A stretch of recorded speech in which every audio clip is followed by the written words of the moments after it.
They not like us. Well, are you going to pretend that the house is okay the way it is? Or are you going to look for where it's rotten and where the plumbing doesn't work and where the stove doesn't work? You have to go and look and see where everything needs to be fixed. And that is harsh, man. And then in order to do that properly, someone has to have taught you, look, you aren't your problems. You're most fundamentally that which, if it confronts its problems, can solve them. And that's the hero myth in a nutshell, by the way. The hero is the person who confronts horrible, chaotic potential and tames it and makes something of it, right? That's the fundamental human story. But the problem is that you have to face what you don't want to face in order to fix it. So you look at all the things about yourself that need to be burned off, that need to be dispensed with. And that, man, especially at the beginning, especially if you're screwed up, that might be like 95% of you. It's not pleasant. But if you know that you're the thing that can transcend your problems, most fundamentally, if you know you're the thing that, if it faces the problems, can transcend them, then you have the faith that would enable you to take stock of who you are.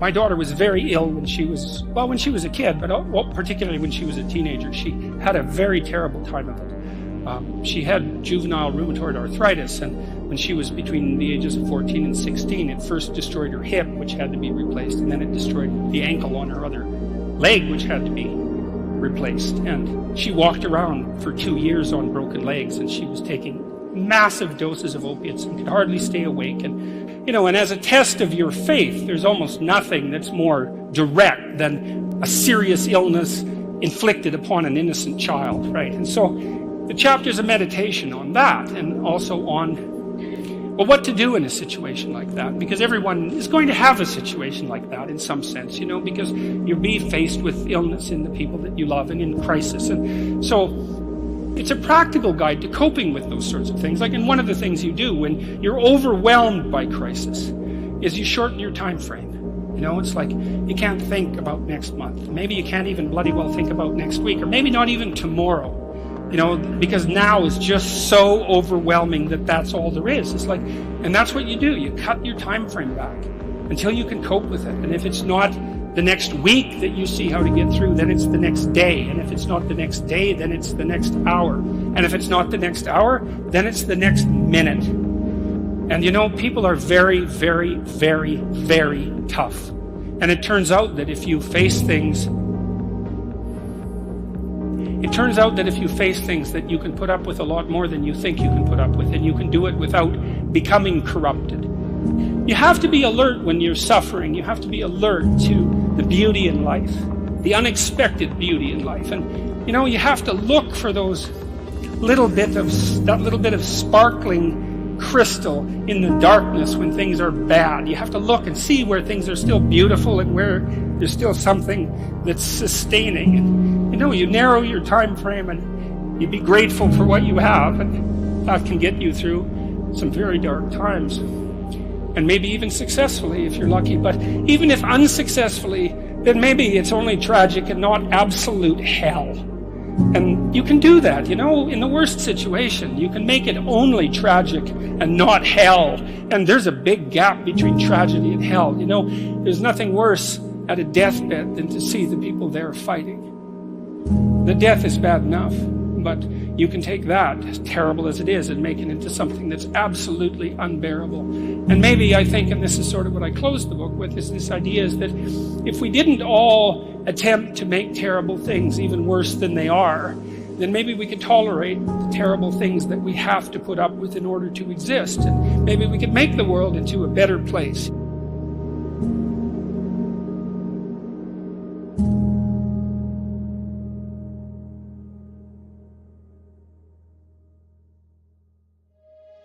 It's a constant storm to try to figure out what you're about. And you change.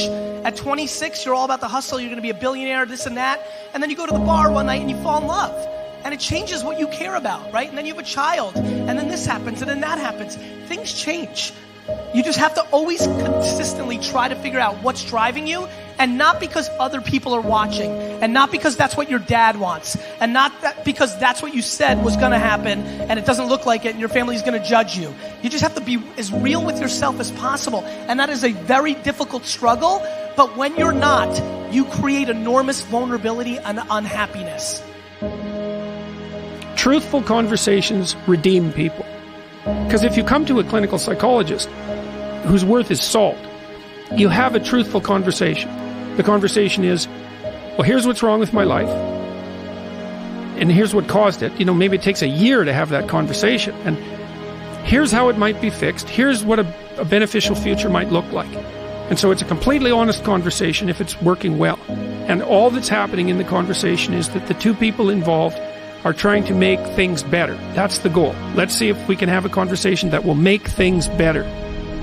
I think one of the factors in the resistance to these ideas of discipline and of taking responsibility for yourself is people recognizing that they're not doing that in their own lives, and they get upset, and instead of looking internally, they try to attack the thing that's upsetting them. They attack your message. They attack the philosophy behind it rather than look internally and objectively and having some sort of introspective point of view where you go, okay, am I reacting to this because this resonates? Like I'm missing this aspect of my life?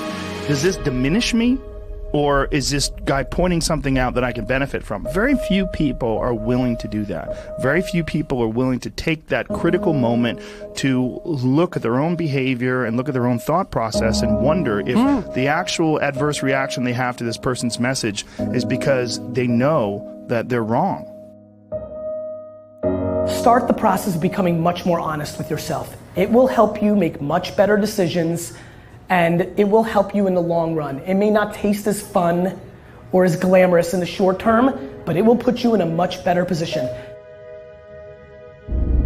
Stop doing the things that you know are wrong that you could stop doing. Right? So it's a fairly limited attempt. First of all, we're not going to say that you know what the good is or what the truth is in any ultimate sense. But we will presume that there are things that you're doing that for one reason or another you know are not in your best interests. There's something about them that you just know you should stop. They're kind of self-evident to you. Other things you're going to be doubtful about. You're not going to know which way is up and which way is down. But there are things that you're doing that you know you shouldn't do. Now, some of those you won't stop doing for whatever reason. You don't have the discipline, or maybe there's a secondary payoff, or you don't believe it's necessary, or it's too much of a sacrifice, or you're angry or resentful or afraid. Who knows? But there's another subset that you could stop doing. It might be a little thing. Well, that's fine. Stop doing it and see what happens. And what'll happen is your vision will clear a little bit. And then something else will pop up that you will also know you should stop doing and that you could stop doing.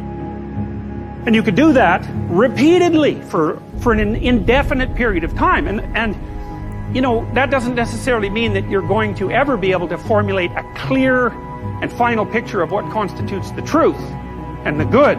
But it does mean that you'll be able to continually move away from what's untruth and what's bad.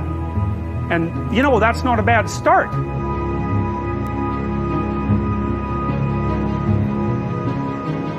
Discipline, it does start with waking up early. It really does. But that is just the beginning. Discipline is the root of all good qualities. But you have to absolutely apply it to things outside of just waking up early. It's everything. It's working out every day, making yourself stronger and faster and more flexible and healthier. It's about disciplining your emotions so you can make good decisions. It's about doing the tasks that you don't necessarily want to do, but that you know will help you. And that's what discipline is. Discipline means taking the hard road, the uphill road, to do what's right.